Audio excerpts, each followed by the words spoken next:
सभी दोस्तों से मैं अपने यूट्यूब चैनल पे आप लोग का स्वागत करती हूँ। मैं दोनों सहेली सुनाने चल रही हूँ बहुत प्यारा सा गारी गीत बा कि नंदोई पे। और नंदोई लोग कान खोल के सुन ले जही या कमेंट में बताइए कि गीत कैसे लगी। आइए, बहुत प्यारा लाइन गीत सुनाने चल रही हूँ। तहाँ पर एक बहन और बाजार जाए का गोल छर्रा उड़ावत स्पेशल गाड़ी अपने नंदोई के लिए सुनावे चलत है। बीच शहर से तिल बोलई बनवा बोलई मोर जी। बीच शहर से तिल बोलई बनवा बोलई मोर जी। अपन महल से नंदोई के बाहिन बोलई हमहू चलब बाजार जी।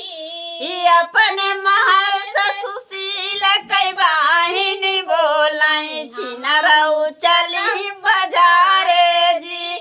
आलू भाटा कौन ले बैना ले बैतरोई जी। आलू भाटा कौन ले बैना ले बैतरोई जी। भिंडी नेनुआए कौन ले बै कटहर समय जी। भिंडी नेनुआए कौन लेही कटहर लेही समय जी। बीच शहर से तिल बोलई बनवा बोलई मोर जी। बीच शहर से तिल बोलई बनवा बोलई मोर जी। अपन महल मनोज कई बाहिन बोलई हमहू चलब बाजार जी। अपन महल से मनोज कई बाहिन बोलई हमहू चलब बाजार जी। गैया भैंसा कौन लेबै ना लेबै बोकरिया जी। गैया भैंसा कौन जी। घोड़ा गदहा कौन लेबै साड़ा लेबै समय जी।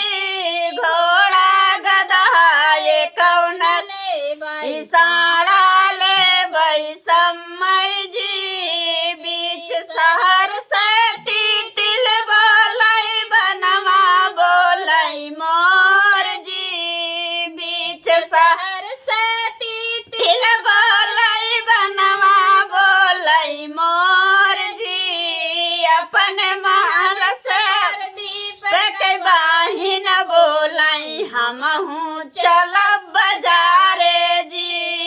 अपन महल से परदीप के बाहिन बोल हमहू चलब बाजार जी। कुकुर बिलरिया कौन लेबै ना लेबै सियरवा जी। कुकुर बिलरिया कौन लेबै ना लेबै सियरवा जी। लोखराए कौन लेबली लगहवा लेबै समय जी। लोखराए कौन लेही लगहवा लेही समय जी। बीच शहर से